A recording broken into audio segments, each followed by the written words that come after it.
what should I be doing? If you're retired, it's a very different plan than if you're kind of young and in your growing years of building your wealth. So talk to your professional, build a plan, make sure the plan's still on track.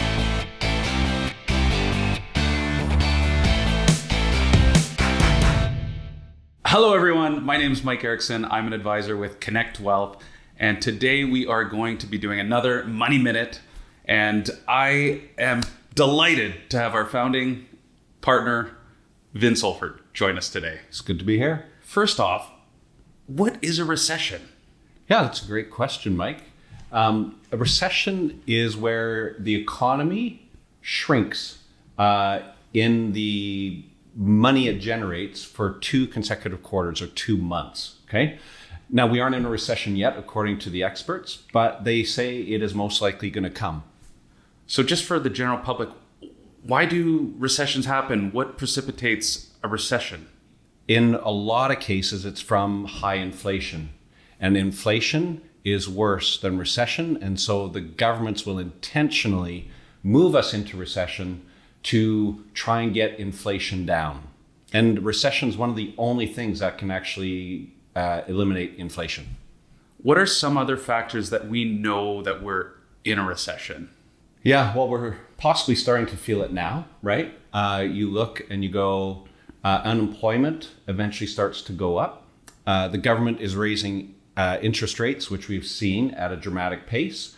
And what they're trying to do is get inflation down. And at a certain point, you'll start seeing interest rates stop going up. Unemployment will start looking really bad, potentially. And those are good kind of trailing indicators. Stock markets will often go down, which we have seen this year, as well as bond prices will drop as governments raise interest rates as well. So there's a lot of things to watch for. Probably the thing that most average Canadians will see at some point is their mortgage costs them more if they're getting financing, or unemployment to start to really hit people. Okay. How do we prepare for a recession? What should we be doing to be ready? I would probably say be strategic with your debt. So if you have debt, consolidate your debt in low interest structures, which we've been talking with clients about for a while. You want to be a little more aggressive on paying your debt down, and you possibly want to have a cash reserve around if you are impacted by a recession. Maybe you get laid off. Like if you have more job uncertainty, you want to have a little extra cash sitting on the side. So what would be your advice, Vince, on how to capitalize on opportunities in the current environment we're in? When you go into recession, there's 2 things that are leading indicators of moving to the other side. One is stock markets will often go up, and sometimes quite aggressively.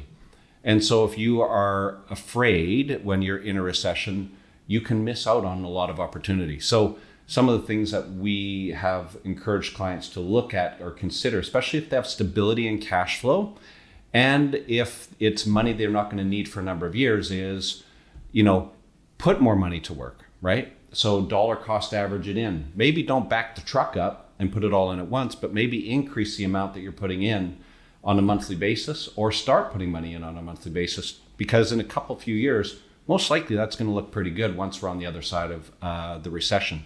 The other one is at a certain point, bonds will start looking really good. Like GICs are looking like pretty good right now compared to what they were a couple of years ago. So interest rates start looking pretty attractive. And when we hit recession, here's what happens. The government actually stops raising interest rates because it's done its job. And to get the economy moving and kickstarted again, oftentimes they'll reduce interest rates, in which case, if you put money into some of those high interest loans that you are lending out at, you're going to make some good money. Yeah. Thanks everyone for tuning in. You can reach us at www.connectwealth.com. I'm Mike, and this is Vince, and we're out.